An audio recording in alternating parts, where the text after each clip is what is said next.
Olá, Igreja de Cristo, um ótimo dia para você. Retornamos hoje com mais essa oportunidade de trazer palavras simples, temáticas, diretas, objetivas aos nossos corações e que possamos nos valer dessa oportunidade e não perder o nosso tempo ouvindo essa mensagem simplesmente para criticar ou para poder se utilizar da vaidade para poder mostrar isso ou aquilo. Perca seu tempo. Se você não está com o coração pronto para receber a palavra, pode desligar esse vídeo e segue o seu caminho. A palavra, ela tem um destinatário, ela tem um processo, ela tem uma meta, e essa meta será alcançada porque, como diz na própria palavra, que Deus não fala nada sem que essa palavra traga frutos, sem que essa palavra se multiplique e alcance a quem Ele objetivou antes mesmo de sair de sua boca. Então, o processo divino quanto à palavra é alcançar o sedento, alcançar a terra boa. Ela alcança muitas outras terras, mas a única que trará frutos é a terra boa. Amém? Então, vamos começar direto ao ponto, não vamos perder tempo. Convertido e salvo? É a grande pergunta dessa mensagem. Nós vivemos num tempo horripilante, obscuro, um tempo em que é um grande mistério para todos nós, porque nós temos visto um tipo de gente, de ser humano, que pensa uma coisa e age de outra forma. Age de uma forma e pensa de outra. Ou seja, pessoas que vivem a vida de qualquer maneira, acreditando que isso vai chegar em algum lugar. Pessoas que, infelizmente, buscam retorno em questões que, em sua maioria das vezes, não vai trazer retorno algum. Perdem tempo de suas vidas e nunca alcançam propósito algum. Pessoas perdidas. E isso dentro do nosso foco nesse momento, que é a Igreja de Cristo, é interessante nós pararmos para refletir. O que é uma pessoa convertida? Uma pessoa salva, uma pessoa transformada, uma pessoa mudada. Eu simplesmente recebo a mensagem, eu não monto escopo, eu não tenho aqui um papelzinho que eu estou lendo, eu simplesmente recebo os versículos da parte de Deus de acordo com alguns temas e eu simplesmente abordo eles de forma bem direta e objetiva, sem meias palavras. Então, se você se sentir ofendido por alguma palavra, eu costumo dizer o seguinte: se não é uma verdade para você, você está se ofendendo em vão. A ofensa, muitas das vezes, é o resultado da nossa própria vaidade, quando a gente não quer aceitar a verdade em nossas vidas. Então a gente prefere, não, esse cara só fala besteira, ele é um bobalhão, quando na verdade eu estou falando a verdade. Se a verdade é a verdade, né? Vamos pensar um pouquinho nisso. Vamos direto ao ponto? Vamos ler o texto que está em Romanos, capítulo de número 12, versículo de número 1 e 2, que diz o seguinte: rogo-vos, pois, irmãos, pelas misericórdias de Deus, que apresenteis o vosso corpo por sacrifício vivo, santo e agradável a Deus, que é o vosso culto racional. Então ele vem e diz: e não vos conformeis com este século, mas transformai-vos pela renovação da vossa mente, para que experimenteis qual seja a boa, agradável e perfeita vontade de Deus. Então nós vamos ver no texto 3 aspectos, 3 processos básicos na vida de alguém que é convertido. Ser convertido. O que é isso? A conversão, ela está ligada à salvação? Sim. Você só é salvo quando você é convertido. Eu me convenço de algo, mas não me converto das minhas atitudes. Isso pode acontecer e 90%, 80% da dita igreja institucional que está aí no mundo é basicamente isso. Pessoas convencidas a verdades das mais distintas e não convertidas ao Evangelho. Então Paulo começa falando: apresenteis o vosso corpo por sacrifício vivo, santo e agradável. Vivo, santo e agradável diante de Deus, que é o vosso culto racional. Então, nós que conhecemos a palavra, sabemos que o nosso corpo é um instrumento para, primeiro, se santificar, é um instrumento santo, vivo, e é um instrumento que agrada a Deus. Um instrumento físico que nos possibilita, dentro desse planeta, desse mundo, a levar a verdade do Evangelho, a propagar quem nós somos para o mundo, para que o mundo olhe para nós e diga: está aí uma mulher, um homem de Deus, um cristão, porque ele se parece com Cristo. Nós somos a luz do mundo, nós levamos a luz para o mundo, nós precisamos mostrar para o mundo a verdade. E não vos conformeis com esse século, mas transformai-vos pela renovação da vossa mente. Aí vamos entrar no contexto rápido. Metanoia. Eu não vou entrar aqui na palavra grega, meta, noios, ou metanoios, ou metanoia, não. Não vamos entrar nessa questão. O que significa metanoia? Transformação, mudança de direção. Eu penso de uma forma e algo acontece na minha vida, algo transforma-se dentro de mim e eu mudo de direção. A minha meta agora é espiritual. A minha meta não está mais nesse mundo. O meu projeto não está mais nesse mundo. Mudou, o negócio mudou.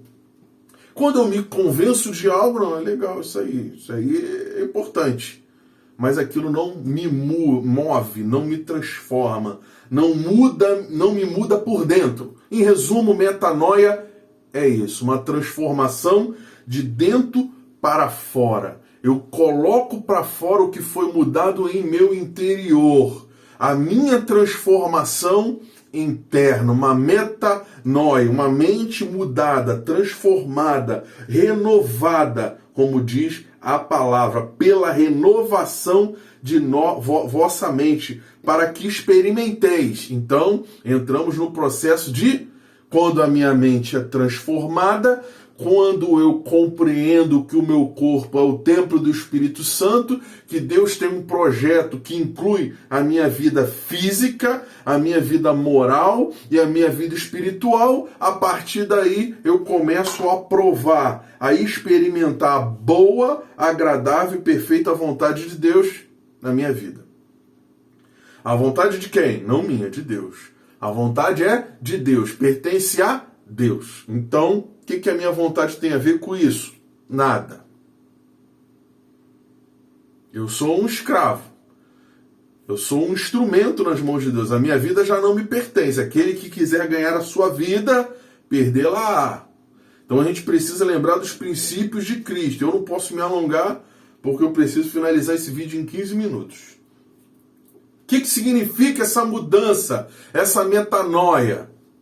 Que é o grande problema do nosso tempo. Pessoas que se dizem cristãs, homens, mulheres de Deus, pastores, ministros, enfim, as mais diversas posições eclesiásticas, mas na prática, no resultado, não são nada disso. Vivem de fábulas, de mentiras, de enganos e de outras diversas questões que não cabe nós falarmos nesse momento.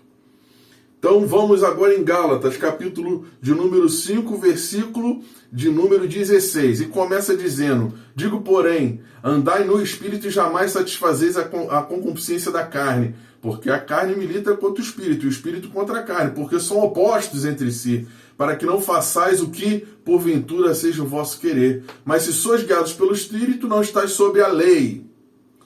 Ora, as obras da carne são conhecidas e são prostituição, impureza, lascívia, idolatria, feitiçarias, inimizades, porfias, ciúmes, iras, discórdias, dissensões, facções, invejas, bebedices, glutonarias e coisas semelhantes a estas, a respeito das quais eu vos declaro, como já outrora vos preveni, que herdarão o reino de Deus os que tais coisas praticam. Então ele fala das obras da carne, o resultado de uma vida corrupta que busca os prazeres desse mundo, que está sempre focado em questões dessa terra e não as coisas convenientes ou relativas ao espírito.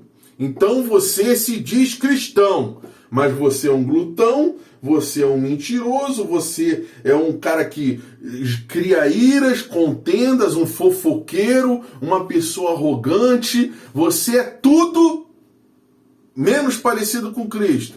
E eu uso esse termo, eu não quero ser muito repetitivo, mas é para facilitar o negócio.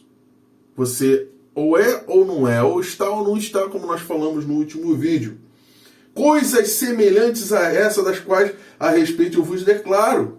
Os que praticam tais coisas não entrarão no reino de Deus. Ou seja, aquele que vive segundo a carne não entrará, não gozará do reino dos céus. Por quê? Ele possui características de uma pessoa com uma mente carnal, não uma mente transformada, não uma mente espiritual. Ele pode não ser infiel, mas ele mente. Ele não pode, ou seja, ele tem prazeres. A vida dele está apoiada sobre a carne. Ela precisa viver uma vida totalmente condicionada às coisas desse mundo. E quem é aquele que passa pela metanoia, pela transformação, a mudança de direção? Quem é aquele que é encontrado pelo Espírito Santo, transformado pelo Espírito Santo, alcançado, convertido, mudado de direção? Quem é essa pessoa? São aqueles que andam segundo o Espírito Santo, segundo o Espírito. A pessoa que busca agradar a Deus em todas as suas atitudes, não porque ela simplesmente escolheu, mas porque ela se sente inclinada, algo moveu o seu coração. Não estamos falando de pré-determinação, nem de arminianismo. Estamos falando da simples palavra do Evangelho, sem complicar. Já está difícil, simples. Não perca tempo querendo entender predestinação, arminianismo, entre outras coisas. Então vamos ao versículo de número 22, que diz: mas o fruto do Espírito é amor, alegria, paz, longanimidade, benignidade, bondade, fidelidade, mansidão, domínio próprio. Contra estas coisas não há lei. E os que são de Cristo Jesus crucificaram a carne com as suas paixões e concupiscências.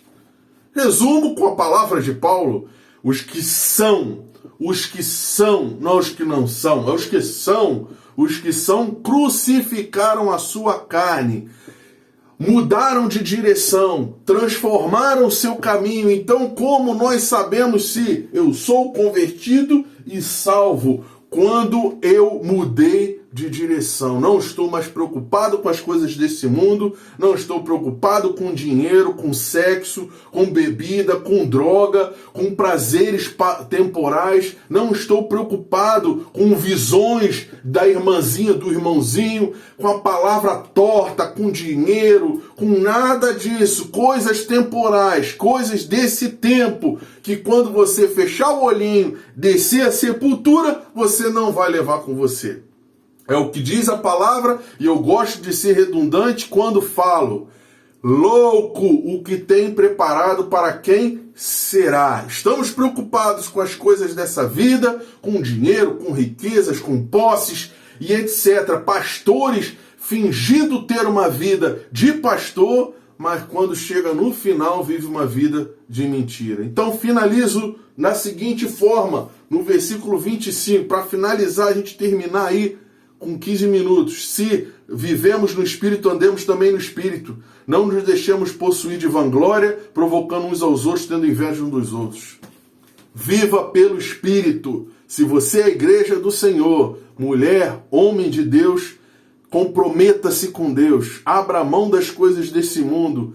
Viva uma vida em conformidade com a palavra. Seja convertido, seja salvo. Na prática, literalmente, sem meme, sem historinha fiada, blá, blá, blá.